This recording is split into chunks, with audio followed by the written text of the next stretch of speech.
Барлықтарыңызға сәлем.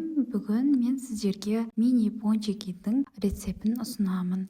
Дастарханға ұсынған кезде осылай сахарный пудраны теуіп ұсынсаңыздар болады. Қамырдың рецебіне бізге 2 жұмыртқа, 1 қасық разрыхлитель және сгущенканы қосып венчикпен араластырасыздар. Массамыз осылай көпіріп, сұйық болып шыққан кезде ұнды ситадан өткізіп қамырымызды илейтін боламыз. Қамырымыз кішкене жабысқақ, өте жұмсақ болып шығады. Ол уайымдамаңыздар, қолыңызды суға шайып, сұйық маймен майлап алып, ары қарата видеодағыдай қамырды илеп 20 минутқа тындырып қоясыз.